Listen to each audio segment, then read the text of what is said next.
May your holidays bring you more blessings than curses. Hi, this is Optimal Play, where I'm Brandon, I'm Steven. and we'll be talking through the new Arkham, the card game cards in the Devil Reef pack today as we take a break from our kind of muted COVID holiday plans. How are you, Steven? Pretty good. Obviously, not seeing my parents and all that, but I think cocktails, Christmas cocktails can still get us through this, maybe. Yeah, I'm kind of counting on alcohol and hot tubbing to to kind of cruise and not working to kind of cruise through this holiday break. It should still be enjoyable. Yep. How's Arkham been treating you lately? Pretty good. Let's see. I did a pretty poor run through of the second to last circle undone, the pandemic one. Oh yeah, I think that's um, Clutches of Chaos. that sounds right. Sure, there are But too many it wasn't scenarios now. it wasn't a total failure. I think we got like 3 XP, and the consequences of failing that one aren't too bad, but it was still pretty tough. And then we also had a tough loss in War of the Outer Gods.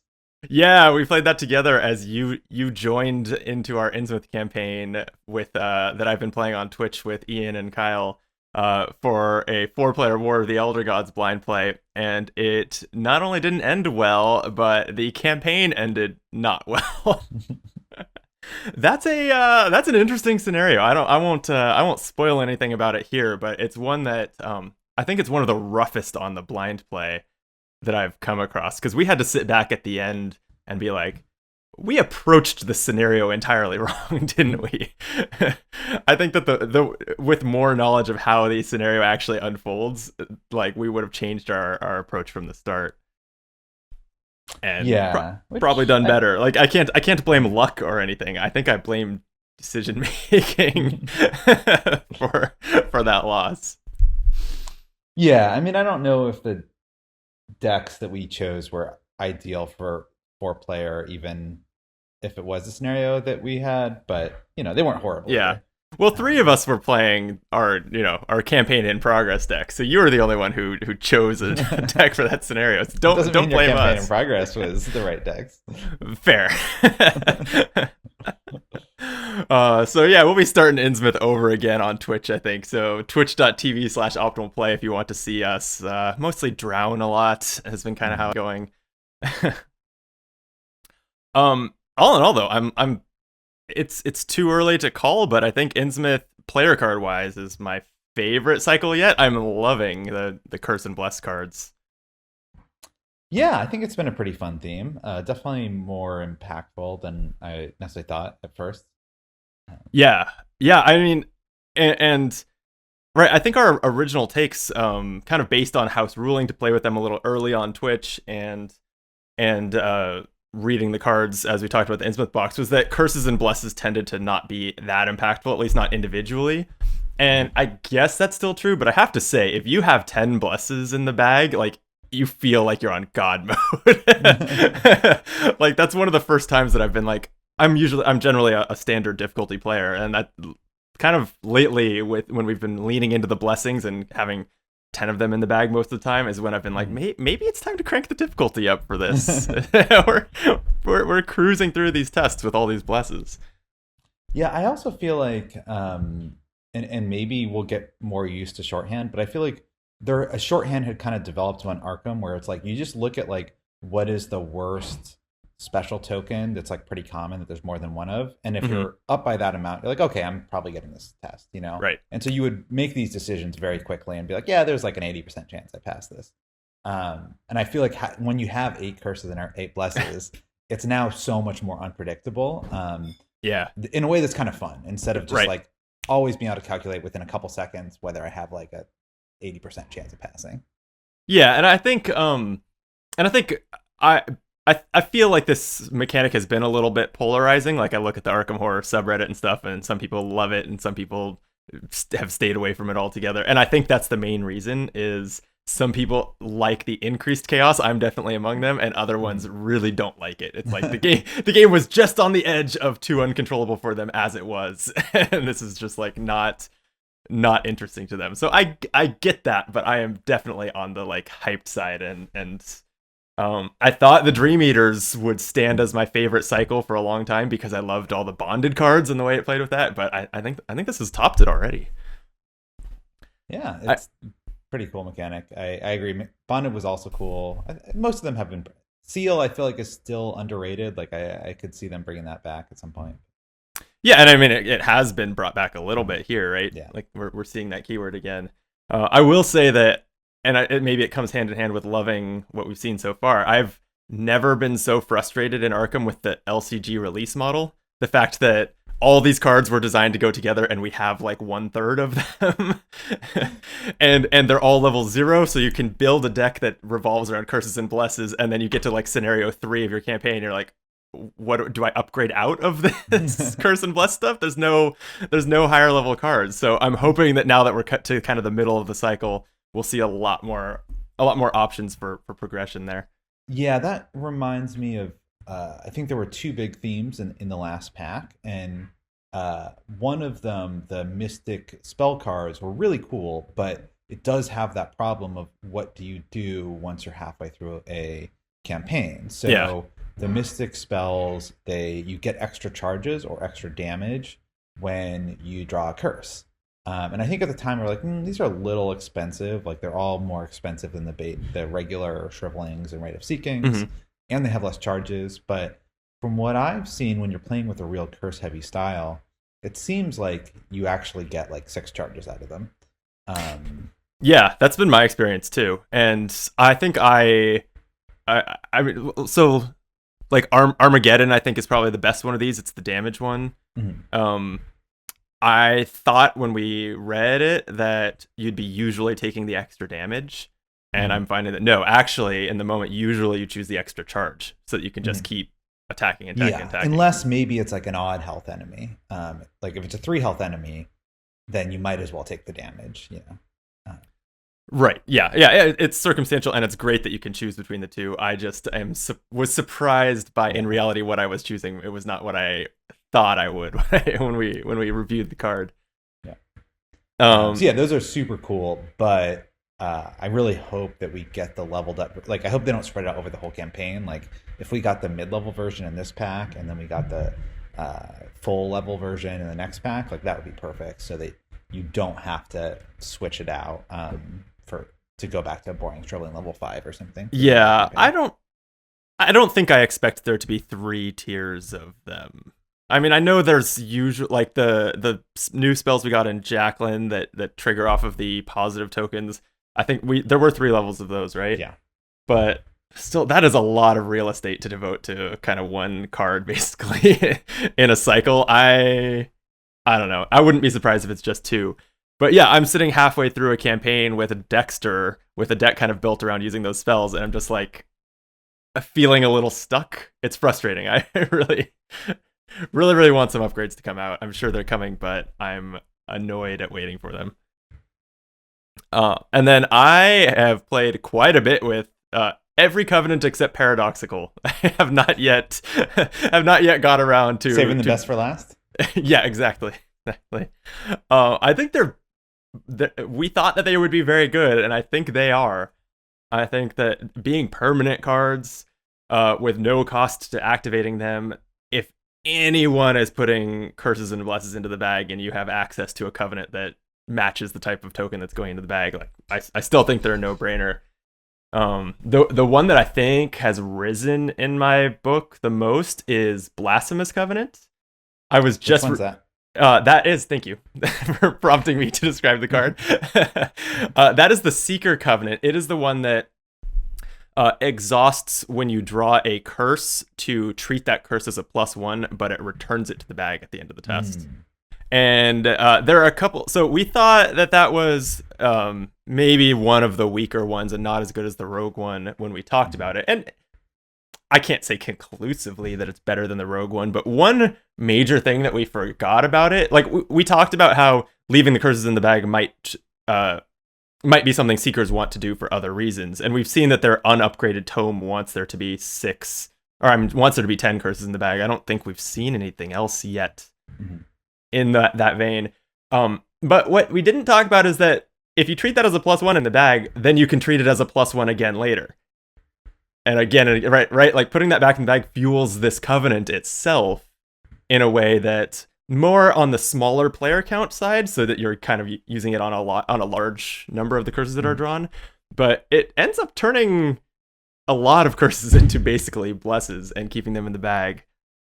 It's pretty powerful. And then also, speaking of those mystic, the mystic spells that trigger off of curses, the Rogue Covenant, which is what, False Covenant, I think, it cancels the token, which means it does not combo well with those spells or anything else that cares about drawing cursed tokens. But this mystic or the Seeker one does consider you to have drawn that curse, and it treats it as a +1, so you probably get the full blast out of that spell. You probably pass your test and have drawn a curse.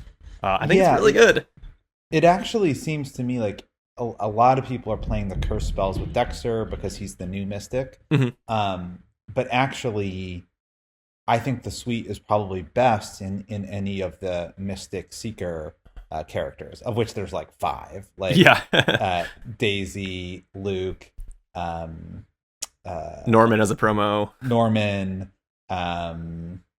even let's see. I mean, I guess it's technically a Seeker that can take level 0. Like Rex technically could, but I don't think he has great will. Marie can. Oh, Marie can't take level 2 Seeker. But yeah, so those ones, like really, the Seeker covenant is perfect for mystics. And I think if you were playing with non-mystics, the Rogue one might be better because you're kind of they may not want curses and you're getting them out of the way. But the Seeker one combos really well with mystics. Yeah, I think that's well said, and this is one of the reasons I'm enjoying this mechanic. But it also really encourages you to collaborate with your teammates on deck building and upgrading, right? Because it's not just, well, am I the mystic? Which one do I have access to? Do I want to run the Seeker or the Rogue one? But maybe I'm playing with Trish and she can run maybe I'm a mystic who can't play either, but Trish could run either one, and then you collaborate on, okay, what's the strategy here? I think it's cool. It's a dimension of deck building actually in this mechanic that we don't see much with other cards.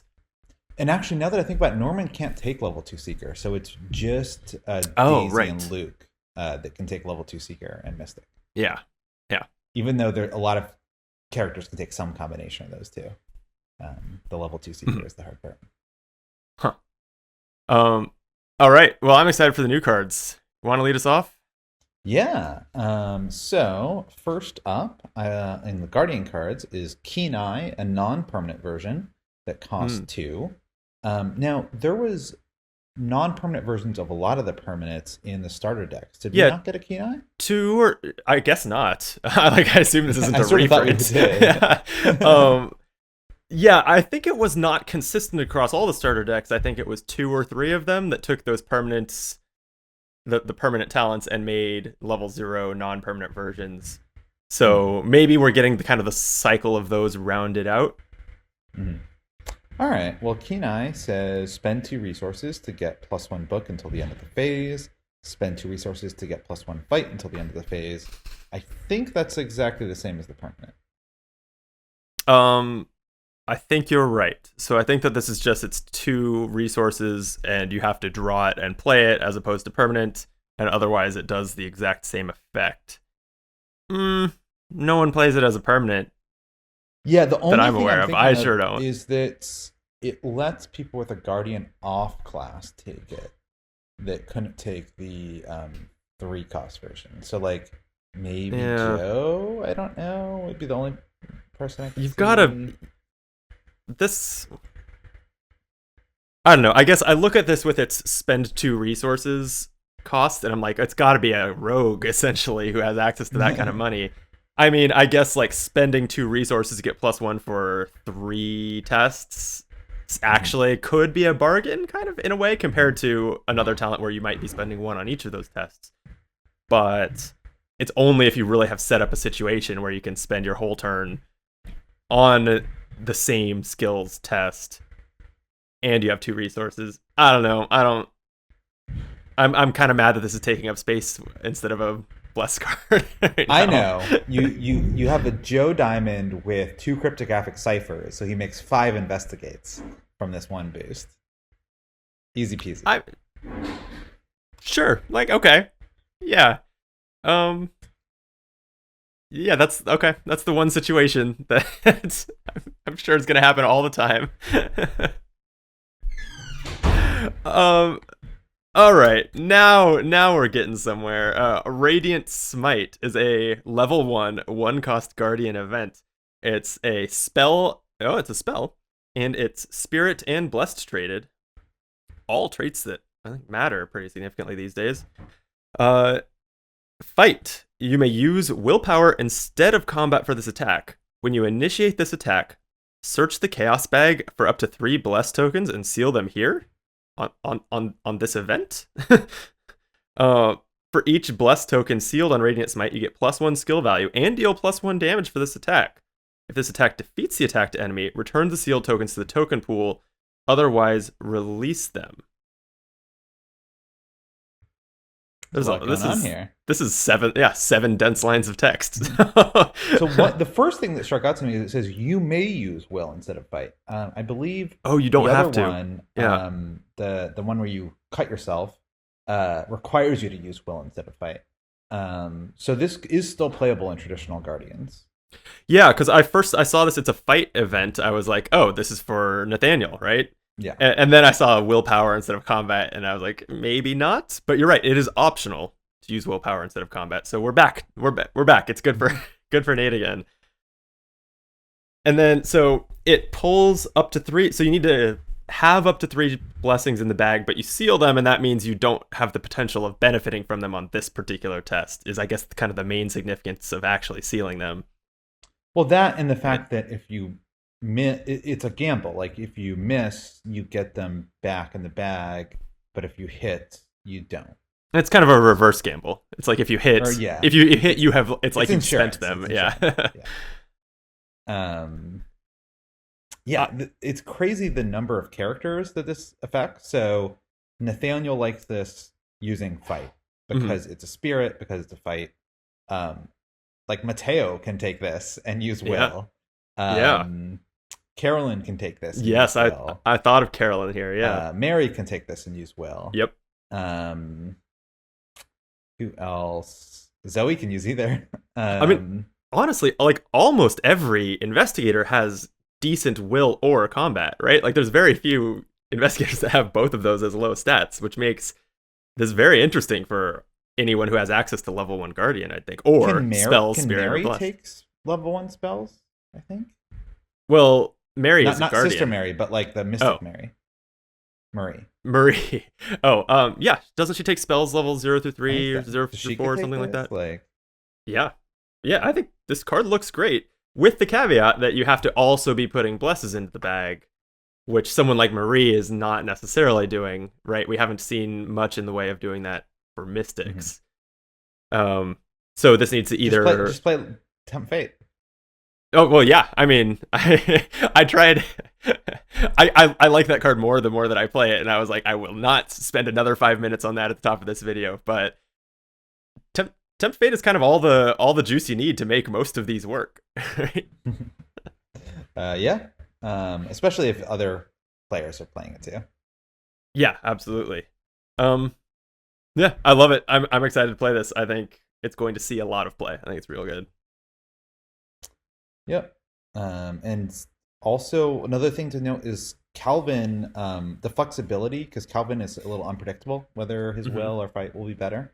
I think the flexibility there is probably he's the most useful. Oh, that's interesting. And he can run this because it's a spirit card. Is that right? Yeah. Yeah. Okay. And then true.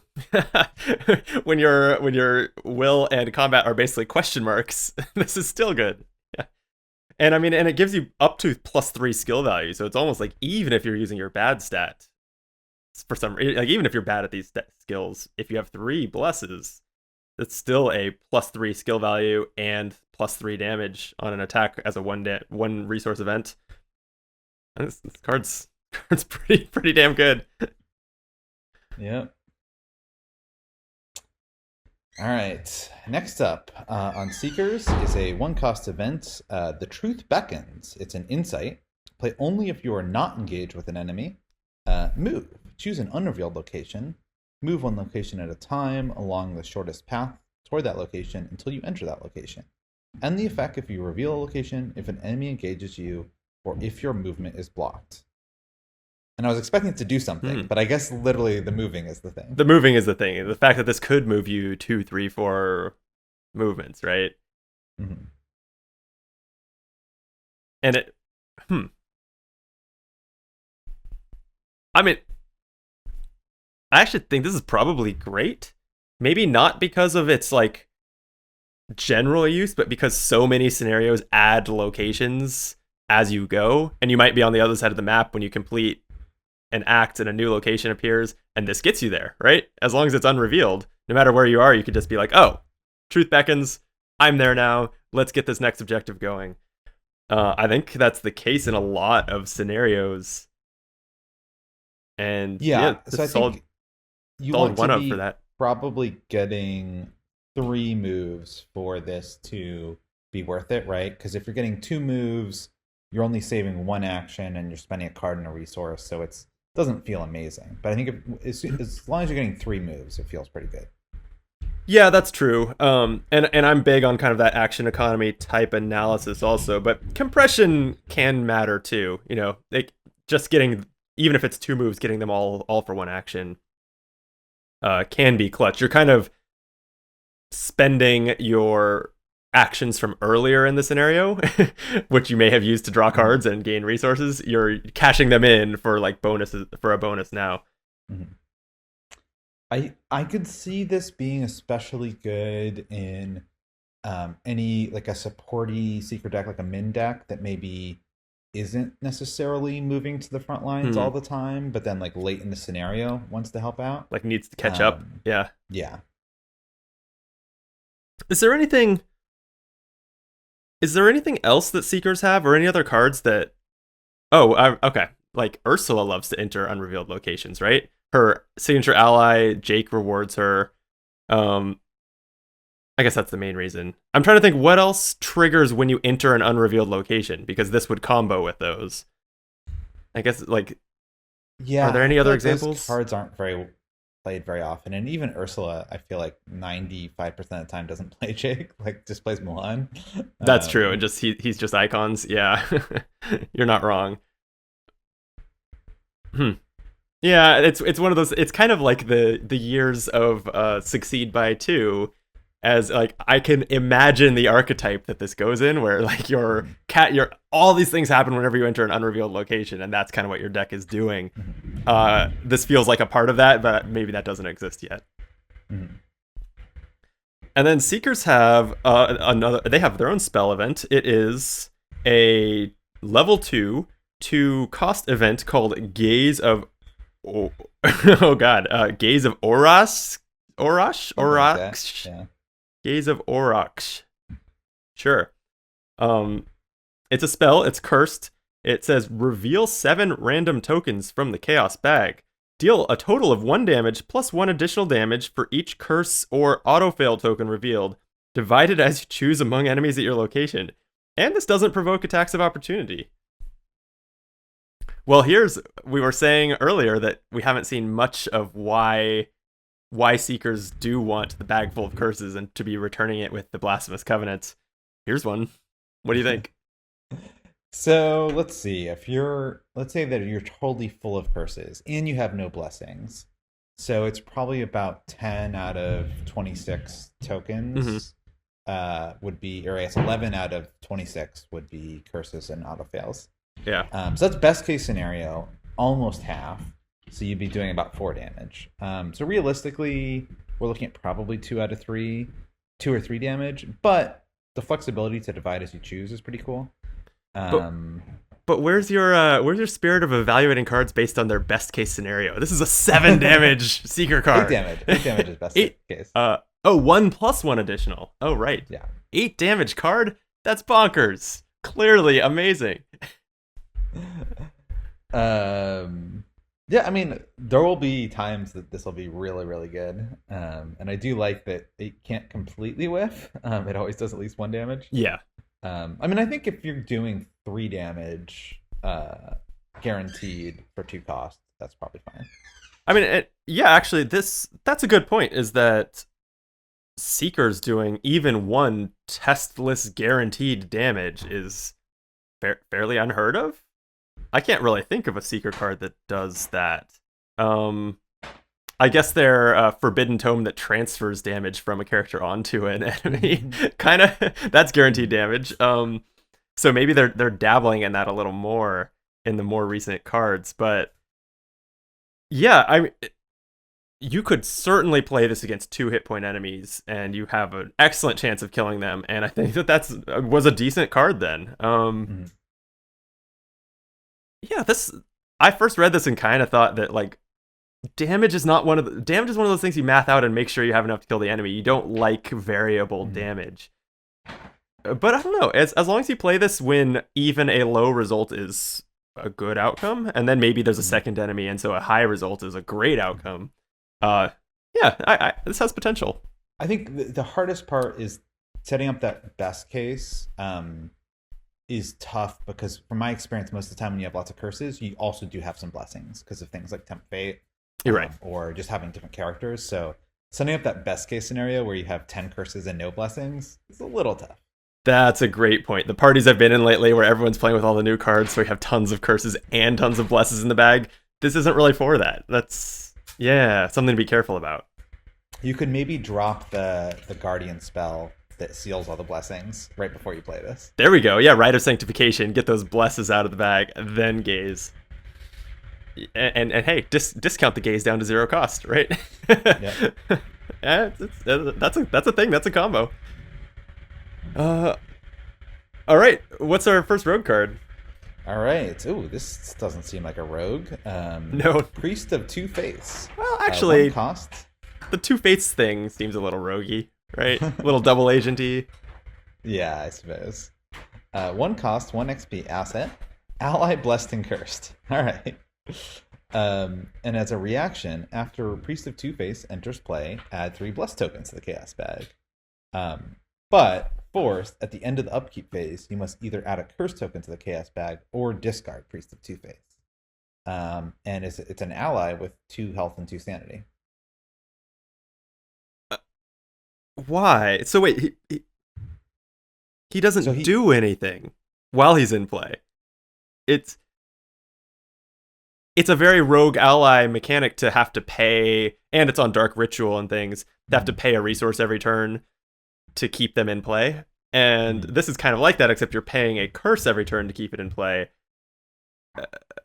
But you're not, all that you're doing is keeping a couple points of soak in play and nothing else. Well, yeah, so I guess it's just the soak. But I mean, 2 and 2 is pretty good soak.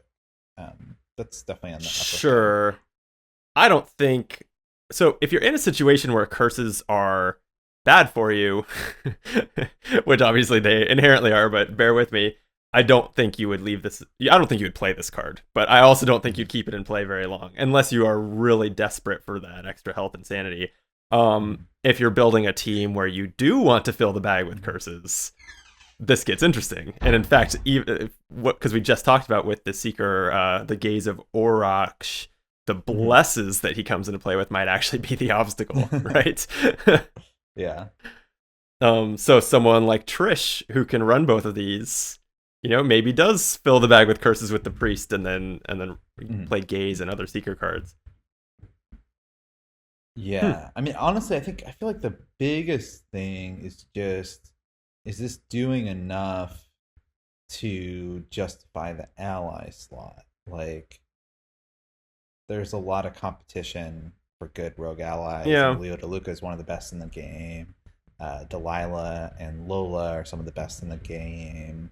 I think more and more I am just having to, like, when new allies come out, I'm just having to make the conscious decision to, like, yeah, maybe despite the name of this channel, make a suboptimal deck and play with the new fun strategies, because it's just it is hard to justify. It is hard to justify the rogue ally slot for almost anything but the ones you listed. Um, interesting. I think bad card, except in very specific decks where it will be probably still bad, but but maybe fun. I don't know. Yep. And then I've got bad news for you. We're under surveillance. What? Yeah, it's a 3-cost rogue event. It's level 1. It's a tactic and a trap. Attached to your location. Limit 1 per location. Forced after a non-elite enemy enters attached location, discard under surveillance. Automatically evade that enemy and discover 1 clue at the attached location. And that enemy does not ready during the next upkeep phase. Oh, so it locks down an enemy for 2 rounds, and you discover a clue on that location. So this is where it gets very complicated with Trish. Does Trish get an additional clue because the enemy's evaded? I would think as long as this was her card, right? Like, not if another player plays this and she's in the game, but if this was her card, I think she has evaded that enemy and would get an extra clue. Okay. And she doesn't have to be on the location. I think that's kind of what we've decided, and I think YouTube commenters helped us out after we wondered that in a previous video, whether Trish's ability works if she's discovering a clue somewhere else. Does she get a second clue there? And it seems like yes. Okay. It is Trish's ability is once per round, right? Or is it once per phase? If it's per phase, then the fact that this is in the enemy phase is pretty cool. Is a big deal, yeah. I think it's once per round though, which is a little less exciting. I don't know that little distinction off the top of my head. It hasn't come up yet in my games. Pretty cool thematic card that for a 3 costs and an experience point, I don't think that this is particularly strong, but it seems like fun. Yeah. The expense is definitely an issue. It could also be a decent Preston card, just like I'm doing 2 good things and I'm spending a lot of money, but I don't care that much. Yeah, and tactics are one of the traits that new ally Chuck Ferguson discounts, right? Oh, yeah, I think it was tactics and tricks. Yeah, so if you're leaning into Chuck, he can make this a 1 cost, and then this is a deal. But you got to be well into your campaign and have that 2 copies of that 5 XP ally and be really leaning into that. Something that I haven't gotten around to doing yet, but would still like to. Okay. Yeah, it's a fun one. Next up, this is the same question I had before. Blood Pact non-permanent. This one I do remember not getting in the starter deck. So this must be the 2 that weren't in the starter decks. So the version of this is 2 cost. To spell in a pact. As a fast action, you can add a Doom to Blood Pact to get +2 will. And as a fast action, you can add a Doom to Blood Pact to get +2 fight. I think both of these are identical to the permanent version. Yeah, it's just save on the XP, but pay in resources, or put this in your level 0 deck and then upgrade. Interestingly, this is a spell, actually, so assuming the permanent one is also a spell, Arcane Research discounts that upgrade. Does that sound right to you? That's a thing. Otherwise, I don't... And putting Doom on the table is not really a playstyle that I have that like scratches an itch for me, so I mostly avoid it. Do you think that in Marie or someone who's maybe running, what is it, Moonlight Ritual, what's the card that removes Doom? Do you think there's something here? Yeah, so I think what's really interesting here is that it no longer requires XP. So it opens up maybe some investigators that couldn't take the original Blood Pact, including any Dunwich investigator, whether any of them want it. Here's something really important. You cannot discard permanents. You can discard non-permanent assets. So Dexter can put Doom on this and get rid of it in a way that he couldn't the permanent Blood Pact. That is a big deal. Because he can use, if he plays this round 1, he can use it for every test he takes for the next. I mean, you got to keep an eye on the agenda threshold, but probably for a round or 2, he can just be going at +2 to almost everything, and then cycle it out, put the next asset in its place. That's really interesting. So I think this is good in Dexter. I think maybe trying to think if there's anyone else that can't take level 2 Mystic, but wants both of these. Carolyn, potentially, but she's probably not playing any other Doom cards to deal with this. Yeah, I can't think of anything else off the top of my head.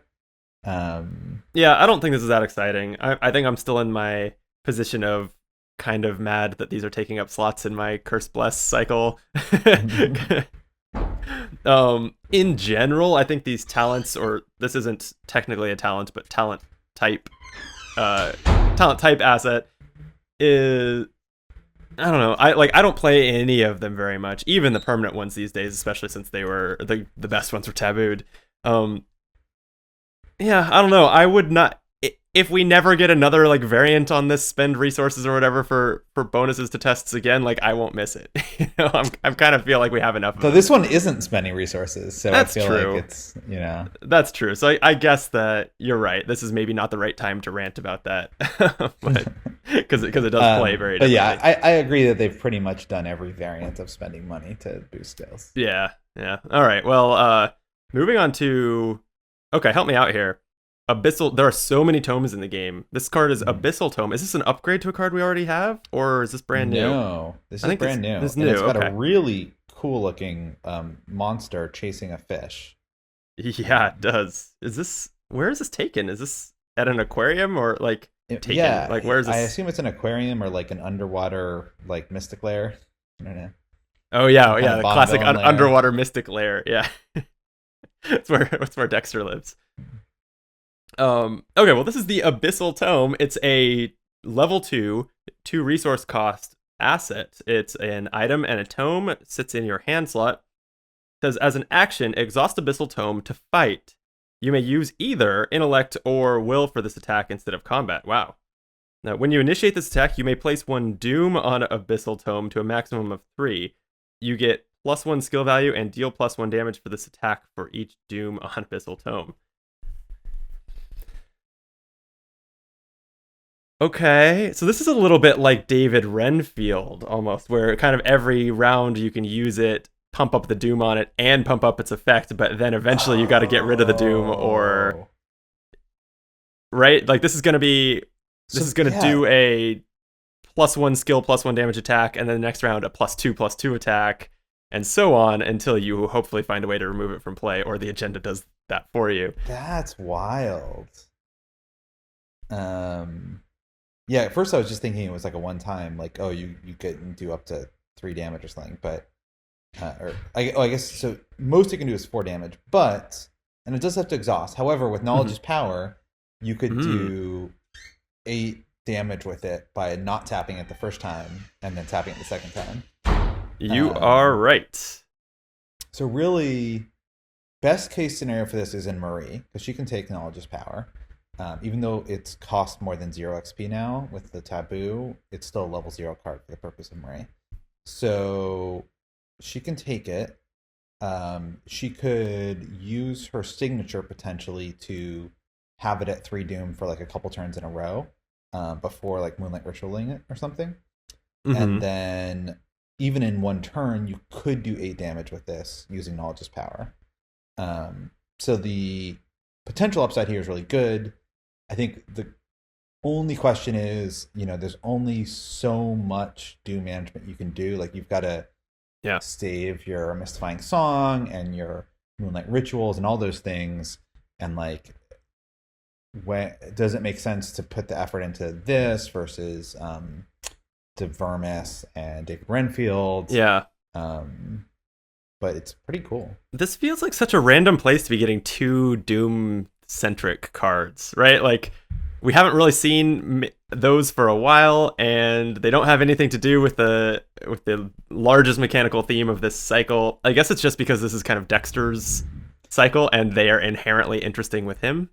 Yeah, so Dexter is great at Doom because he can always get rid of it. This is another one kind of like that first, what was it? There was a card, the Guardian spell that has like different uses in like 7 different characters. This is another one like that. Like, it's great in Dexter because you can get rid of it. Great in Marie. pretty good in Daisy because it's a 2 XP tome, and she can also take a lot of Doom management. So yeah, it's just another one that has a lot of different uses. The Doom playstyle is one of my favorites, so like I'm excited about these. I mean, not as much Blood Pact. Yeah, I was gonna say I'm looking forward to my friends I'm playing with playing this and stressing me out about all the Doom. I don't know when I will take a chill pill, man. It's gonna be fine. I don't know when I will get around to playing this, but I am sure it's going to be hitting the table, and I'm going to be high strung about it. It is also worth pointing out that there are 3 different skills you can use for attack, so it lets you use book, will, or fight. Yeah, so it's good for just about anyone who can run it. Yeah, that's from that skill. It's quite good in Daisy because of her default 5 book, and it's a free action. Though her free action will still exhaust this without knowledge's power. Right. And it's her tome action, right? When sometimes I think it's thrown around like, oh yeah, it's free with Daisy, but when she's holding 3 tomes, she still has to choose which of those tomes, right? So it's not completely free. Another thing to know with hand slots that can come up pretty often with, especially if you have seeker access, is another way to get rid of the Doom is to just overwrite the hand slot. So Daisy, for example, can even pull a magnifying glass back into her hand, put this out, and then put the magnifying glass back out. Oh, something like magnifying glass that's fast also, yeah, is a great way to cycle this out when the Doom is too high. That's smart. Marie can take magnifying glass as well, though not the one that's fast to pick up. But it's still fast to put out. It just, man, it's so weird. This Doom playstyle, and I do have to kind of admit that it's getting more and more, like, it's harder for me to criticize people like you for playing with it, because there are getting to be more and more exciting cards using Doom. It's such a weird style, though, because it forces you to, like, your tempo is dictated by the agenda deck, right? Like, you kind of grow, you start at the start of a new agenda, you're kind of weak, and then you grow in power until about the middle of the agenda, and then you got to make sure to flush all that power down the toilet. And then you can kind of, like, maybe if you have more copies of the cards or still have them in play, you start that over again on the next agenda. It's a very weird kind of pace that is interesting, I have to admit. Yeah, it's different than anything else for sure. Yeah, I wonder though, like, if other characters have that and we're just not as conscious of that. Like, you think of like a Guardian, you know, first couple turns, there's no enemies, they're not very useful. Then there'll be like a couple turns in the middle when there's lots of enemies, and the Guardian's like the most important character. Then they murder all those enemies, and they're not that important for a few turns. And then like the boss shows up, and the Guardian is super important again. Like, there's probably other characters that have that rhythm, but there's a difference.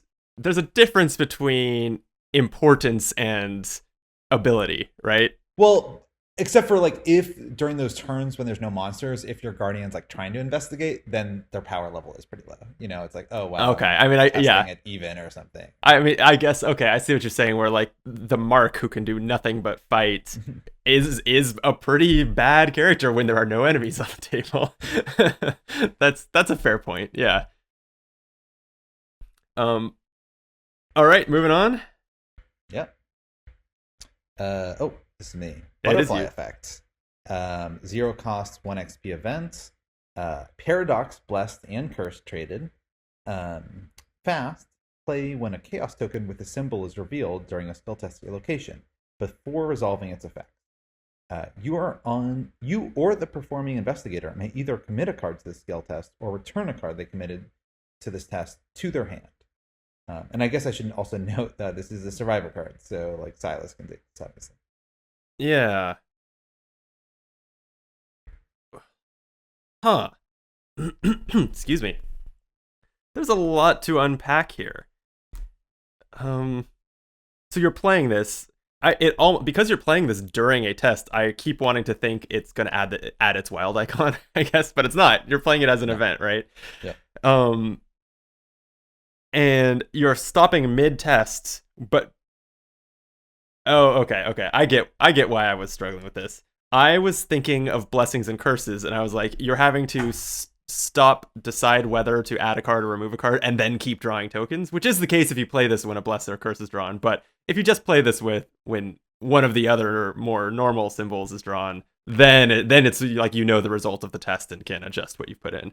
That makes more sense. It took me a second to get there. Yeah, so I think the sweet spot here is to have a card committed, but not have like 15 cards committed. So let's say that you are Silas and you've got a Vicious Blow committed. Or wait, no, he can't do. Let's say you've got not the Survivor. Like if you're attacking alone, do +2 damage. Now you play that, and I also think the sweet spot is like maybe not the first blessed or cursed token, but do it after like 2 or 3 blessings or curses, or do it when the final token is revealed. I think it's more for that final symbol. Yeah. Which is funny. I think it's the fact that this is blessed and cursed traded that made me think of it mainly in the context of blessings and curses, but I think that's actually not when to play this. Although let's say that you draw 4 curses, the 4th curse, you might want to play this to take back your skill card because the next thing could be a 0 and you're still screwed. That's true. It's nice to have that flexibility, but I wouldn't do it in the first blessed curse. Yeah. But yeah, so if you have 1 skill card committed, that's like pretty good. It lets you, when you see how things are going, either take back that one, or if you barely come up, like the best case scenario would be you barely come up short, and it lets you throw one in. But you could also potentially play it like, oh, I'm Silas, I want to commit a quick thinking to this test that I already know I succeeded, because that extra action is super valuable. So, yeah. I like this card because it plays interestingly with the blessings and curses, but is not kind of part of this like bundle of cards that kind of only works with the Innsmouth conspiracy cycle, right? Like this is, if you're not playing with blessings and curses, this is maybe actually better. Okay, I'm looking at it more. I guess I see what you're saying about it feeling like a Silas card, but it feels more to me like letting people other than Silas have a taste of the Silas magic, right? Although Silas's ability only happens once per turn, so I still think this is best in Silas. Like it lets him either do his Silas an additional time or lets you add a card. Sure, yeah. Now, can you add Seal of the Elder Sign with this if you're Mateo? And would that let you succeed on an auto fail? Can you say that one more time? So, like, normally when you play Seal of the Elder Sign, you don't draw a Chaos token. Like, at least I don't. Yeah, right. Yeah, that's the rules, or at least it was errated or FAQ'd or something, that but if you are going to automatically succeed. And you draw an auto fail, can you then add Seal of the Elder Sign to pass it? I have no idea, but that a potentially powerful. Cool. That would be a potentially very powerful combo. Yeah, huh. I hope it works. I don't think that would cost all that XP. Only I think Mateo is likely to run this pair of cards, and he's not overpowered. So I hope that works. I don't think that breaks anything, but I don't know for sure if it does. Oh, actually, one important thing we missed. This does not have to be a test that you're doing. So that opens up a lot more at your location. Yeah. Capabilities. Third time's a charm. Right off, this sounds like the name of a very interesting card. Like I it's one of those names that gets me going. Like, oh man, this is gonna do something different. It's a 1-cost survivor event that's level 2, spirit traded, and says fast. Play when a skill test at your location begins. Twice during this test, when an investigator reveals a chaos token, they may cancel it, return it to the chaos bag, and reveal a new chaos token. Oh, there's the third time's the charm. So that you get three shots at this test, basically. Ooh, and I was just reading on like an Arkham Horror wiki about, there's an organization in Innsmouth that each one of them carries like a red colored article of clothing or something. This looks like a reference to that in this art. And it might come up in the campaign. I'm not that far into the Innsmouth campaign yet, but cool art. What do you think of the card? So it's a little expensive with the 2 XP, but if it's a really important test, I mean, it's fast. One resource is not too bad. So yeah, I'm trying to think like what are the most important tests? Like a 3 damage attack, which survivors now have a couple weapons to Hmm. do. Um, you can use it on other people too, so any kind of big attack that someone else is doing, um, or even a big investigate with maybe some deductions committed. Um, so yeah, I mean it's probably worth it in just saving it for like a really important test. I'm looking at this and like this kind of occupies the same place in your deck as like Lucky, right? Um, how do you, so level 2 Lucky I think is Lucky. It's 1 cost, adds +2 to a test you would have failed, and draws a card. Like, how do you think this compares to that? Um, I kind of think that's better, and that's well, not. no, And level 2 Lucky is like not that great a level 2 card. yeah, I don't think Lucky 2 is worth it. Lucky 3 is really good. So the Yeah, first two Luckies are only on your own, on yourself. So I do, to me those are almost, I would throw those out as far as comparisons because this can is much more flexible. yeah, it is only at your location though.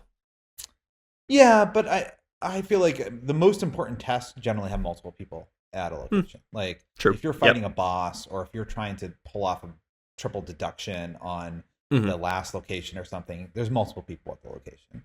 Um, so I do think Lucky 3, which I haven't played with much yet, Yeah, can me be on neither. other people.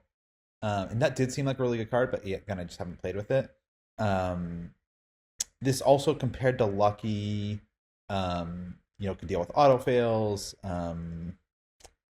Other than auto fails, Lucky 3 should be enough to deal with, almost everything except for like drawing 7 curses. And this won't save you from 7 curses either. Right. Um, Hmm. It is so it is an interesting little puzzle to like, if you draw a curse, do you trigger this at that point, throw the curse back and redraw? unless you like only have 1 curse in your bag, like that doesn't seem that great because Yeah. if you have 7 curses, there's a decent chance you just draw another curse. And then you throw it back again. You got 3 tries, right? uh, Yeah, I think that this sets up a fun moment in the game. This the third time's a charm test just feels fun. So I think this is a card that I look forward to trying. I But mean, you I'm know what not. the fun moment is? The fun moment is when you draw the same auto fail 3 times in a row. I can't wait to see the clip or the stories about that because it's gonna happen to someone. um, yeah, that's right. It is canceled. Return to the chaos bag, and so it could absolutely be auto fail 3 times in a row. Yikes! I shudder at the thought. Let's move on. There's nothing to move on to. I'm holding one more card, a neutral player card. Did Oh, you maybe I not? thought that was a story card. I think. No, yeah. Got it. Well, Yep, I got it. I you got have it it. handy. Okay. All right. Did you do the Let me last just one? let me just filibuster while he finds the card. I have All high right. hopes that this is as good as Tempt Fate. Very similar title, Manipulate Destiny. Right? One cost event, 2 XP, a wild icon, and a spell. Reveal tokens from the chaos bag until you reveal a curse, autofail, bless, or elder sign. If you revealed a curse or autofail, deal 2 damage to an enemy at your location. If a bless or elder sign is revealed, heal 2 damage from an investigator or ally asset at your location, and then this does not provoke attacks of opportunity. I love this. I think I so this is not Tempt Fate level Mm-hmm. of amazing power, but I think this is super cool. So you're guaranteed to do one of these 2 things, but Mm-hmm. the odds of doing one or the other is weighted based on what you've been putting into the bag. Mm-hmm. Right? Am I reading this right? So if you have more Correct. Yeah. curses in the bag, you are more likely to do the damage, and if you have more blesses in the bag, you are more likely to do the heal. I think that's a very cool design. I don't know how many decks this gets put into. I would think maybe more if you're playing with heavy curses, because the damage on a 1 cost event is pretty solid, and like the heal is not as exciting to me. Yeah, though, let's see. Mark cares about healing a lot because he Mm. likes to take damage. Um, it's interesting. This is actually, we were just talking about this with the Seeker event. We're like, is it worth it for a Seeker to do 2 damage? Yeah, now anyone can do it with puts it to the this. test. Right. Though Seekers are probably still the most likely to be like, oh, 2 damage is exciting. Yeah, and if you look at this as this is a Seeker card, it's everyone's card. You're starting to get to the pieces of a Seeker deck that can do a decent amount of damage if there's a lot of curses in the bag, right? I wonder if the upgrade to that, I can't even remember the name of it because I've mostly disregarded it until its upgrades come out, but the the unidentified card from this cycle that clearly ties into curses in some way. I wonder if there's a damage version of that. If we've got kind of a new like Curse Seeker like fighter damage kind of archetype made possible. That's I think the most interesting thing here for sure. Yeah. And I mean, Seekers have always been able to do some damage if they really want to, mostly with upgraded campaign stuff. But it's cool to see them do damage that isn't related to that. Okay, that's it. That was the last card. How do you like Devil Reef? I liked it a lot. I mean, as I said, I love the Doom stuff, so I'm super into that. And Under Surveillance seemed kind of cool, and then the Guardian event I was very excited about. Yeah. That's interesting. You focused mostly on the non-Curse Bless cards there. I think to me, I'm enjoying this Curse and Bless so much that every time a card is not one of those, I'm like, why are you wasting space in my Innsmouth cycle with this? Yeah, some of those cards are super cool. I think I am most kind of blown away / excited for Radiant Smite, the Gaze of Ouraxsh, and I will practice saying that. And maybe this Manipulate Destiny, which I guess is like all damage events, which is interesting.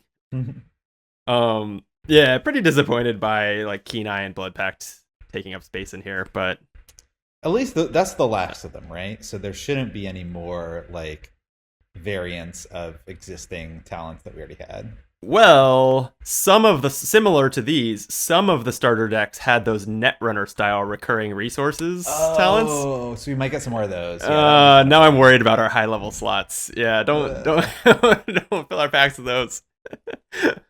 I don't remember how many of those were in the starter decks and how many weren't, but I think it was similar. I think it was like 2 or 3. So, oh well, it is what it is. Maybe those are next cycle. We can hope. Yeah. Yeah. All in all, though, every time we get more cards for this Curse and Bless stuff, I'm happy and eager to play more of it. I am not anywhere near it yet. At some point, I'm going to get tired of these and want to play decks without them again because it is so kind of all or nothing. Yeah. Right? Like still nothing is really pointing to, very few of these cards have been like, well, yeah, just throw it in a deck and, it'll throw a couple blesses in the bag and that'll be why that card's in your deck is just for that little benefit. I guess what's going to get awkward is in like a year or two, maybe even sooner, some people are going to be like, I have ideas for a deck that have nothing to do with Bless and Curse. It requires all my, I want to go all in on Doom, or I want to go all in on damage spells or whatever. But if someone else wants to do a Bless Curse deck that really benefits from like everyone contributing to that, like it's easy now to get everyone in your group jazzed for Bless and Curses. Right, because they're new and shiny. Yeah. Is it going to be awkward in the future when you're like, player A wants to do lots of Blesses and Curses, player B is like, I have a totally different theme I want to do. Yeah, agreed. It's going to be an ongoing discussion with the team, and I don't know what they would be, but maybe this is kind of a future for some future cycles too, where they have their own mechanics that are kind of parasitic and kind of something that you decide like, all right, we're going to kind of play with that style. And so then you'll have kind of more options. So it's not a binary curses or not. It's like, well, which of these kind of several different like deck building approaches do we want to take? Yeah. And maybe that will make it seem less dramatic. Maybe Tempt Fate is the card that you just throw in when you're not interested in the Blessing Curses, but you're trying to help your teammates Bless Curse playstyle, where you're like, all right, I'm not building around Bless Curse at all, but I can throw this in my deck and it doesn't actually weaken the theme I am going for because it replaces itself. So yeah, it costs you nothing and it strengthens your allies' strategy. I think that's a good kind of happy medium. All right, well, thank you for joining us for our talk through of the Devil Reef player cards. If you have not subscribed to Optimal Play, we have lots of these at this point because we can record these easily in COVID. And we also have lots of videos that are playthroughs of Arkham and other tabletop games that we record live at the table when it is safer to do so. and those are great as well. So yeah, please check out the channel if you're new. And yeah, this is probably our last video recording of 2020. So let's just say happy holidays and good riddance to this year. Yeah, although let's not like make any bold claims about how much better 2021 is going to be, because I feel like we say that every year and it's always like shooting ourselves in the foot. I have to constantly remind myself that like January 1st is not some magical date that like, all of the shittiness of 2020 is just going to go away. Yep, life doesn't work that way, sadly, but someday. Yeah. Oh, on that happy note, any parting thoughts, Steven? Hope everyone had a good but safe holidays. Since this will probably go up after the holidays. Yeah, I might. Since I'll be on some break from work, I might get it out in between Christmas and New Year's. If you are watching this and it's new on YouTube in 2021, then I failed at that goal. but we'll see what we can do. All right, so yeah, from all two of us here, happy holidays. See you in 2021. Till then, be optimal.